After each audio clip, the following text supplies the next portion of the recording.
ការទទួលបានសេវាកម្មទូទៅនៅក្នុងស្រុកយើងមន្ទីរពេទ្យអរដាឈានមុខគេមួយដែលយើងអាចជឿទុកចិត្តបានថានៅនេះយើងមានគ្រូពេទ្យវិជ្ជាជីវៈខ្ពស់ទាំងគ្រូពេទ្យជាតិនិងអន្តរជាតិមន្ទីរពេទ្យមានសេវាកម្មច្រើនរួមទាំងផ្ដល់នៅតម្លៃសមរម្យដែលខ្ញុំគិតថាបងប្អូនប្រជាពលរដ្ឋខ្មែរ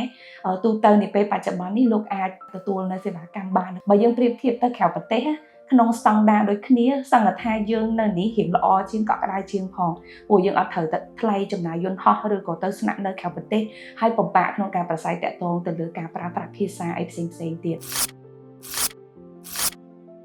រំភើបចិត្តមែនទែនក្នុងការខ្លាចខ្លួនទៅជាលោកប៉ាអ្នកម៉ាក់ដំបងតែមុននឹងបានអូននឹងក៏មានអារម្មណ៍ថាភ័យច្រើនខ្លាំងមែនទែនប៉ុន្តែនៅពេលដែលបានទទួលសេវាកម្មរួចរាល់ឥឡូវនេះយើងដល់ពេលចិត្តទៅផ្ទះដែរអញ្ចឹងក៏កាន់តែមានអារម្មណ៍ថារំភើបនិងកក់ក្ដៅសម្រាប់ពួកយើងពេលដែលសារតែយើងមានកូនដំបងអញ្ចឹងពេលជ្រើសរើសមន្ទីរពេទ្យសម្រាប់ផ្ញើពោះឬក៏ទទួលសេវាកម្មគឺយើងត្រូវសិក្សារឿងច្រើនដែររឿងទី1គឺតាក់ទងជាមួយនឹងប្រសិទ្ធភាពគុណភាពខ្ញុំជឿថា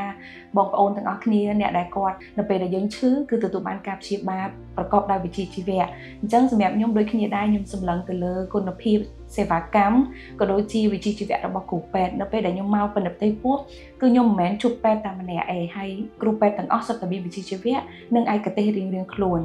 ហើយគ្រប់គ្រូពេទ្យដែលខ្ញុំជួបក៏មិនមែនតែឧទាហរណ៍ថាអ្នកគ្រូពេទ្យផ្នែកសម្ភពអញ្ចឹងមិនមែនជួបតែអ្នកគ្រូម្នាក់ឯង2-3នាក់ប៉ុន្តែអ្នកគ្រូដឹងព័ត៌មានយើងទាំងអស់ហើយការប្រឹក្សារបស់គាត់គឺមានភាពការស៊ីមេទ្រីគ្នាហើយមិនមានអារម្មណ៍ថា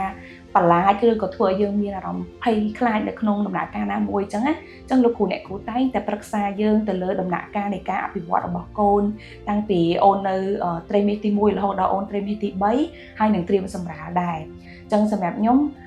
ការទទួលបានសេវាកម្មថែទាំព្យាបាលក៏ដូចជា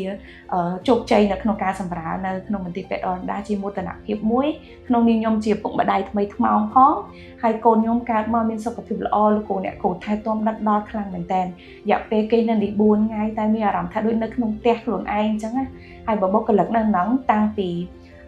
អាចថាអ្នកសម្អាតទូទៅក៏រួចរាល់រាក់ទាក់មកហូបអាហារមកទៀងទាត់មកហូបអាហារឆ្ងាញ់មានអារម្មណ៍ថាញ៉ាំដូចនៅក្នុង restaurant អញ្ចឹងគាត់ដូរម៉ឺនុយឲ្យយើងរហូតហើយបើលោកគ្រូអ្នកគ្រូវិញគឺចេញចូល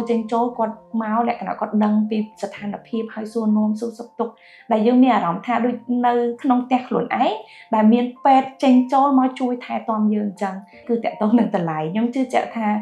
ពុកម៉ែបងប្អូនឬក៏អ្នកដែលទទួលសេវាកម្មទាំងអស់គាត់ឃើញមន្ទីរពេទ្យដែលមានគុណភាពស្តង់ដារបែបអន្តរជាតិទៀតគាត់ខ្លាចថាតម្លៃថ្លៃពេកមិនមានលទ្ធភាពគ្រប់គ្រាន់នៅក្នុងការទទួលសេវាកម្មបើសម្រាប់ខ្ញុំការទទួលបានសេវាកម្មទូទៅនៅក្នុងស្រុកយើងមន្ទីរពេទ្យអរដាឈានមុខគេមួយដែលយើងអាចជឿទុកចិត្តបានខ្ញុំសូមអរគុណដល់លោកគ្រូអ្នកគ្រូនៅក្នុងមន្ទីរពេទ្យអរដានេះដែលបានជួយមើលថែប្រពន្ធរបស់ខ្ញុំក៏ដូចជាកូនតូចដែលទើបតែនឹងសម្រាប់ថ្មីនេះសម្រាប់ខ្ញុំលើកទឹកចិត្តឲ្យម៉ាក់ទាំងអស់គ្នាសម្រាប់ចិត្តក្នុងការជ្រើសរើសមន្ទីរពេទ្យដែលទុកចិត្តបានទាំងគុណភាពប្រសិទ្ធភាពសេវាកម្មនិងតម្លៃសមរម្យហើយមន្ទីរពេទ្យអរដាគឺជាជម្រើសទី1សម្រាប់ខ្ញុំដែលខ្ញុំនឹងណែនាំប៉ាម៉ាក់ទាំងអស់គ្នាឲ្យមកសិក្សាប្រឹក្សាមួយលោកគ្រូអ្នកគ្រូទាំងអស់គ្នានៅទីនេះនិងទទួលសេវាកម្មសម្រាប់នៅក្នុងការទទួលបានសមាជិកថ្មីនិងសេវាកម្មផ្សេងទៀតដែលមន្ទីរពេទ្យមានផងដែរ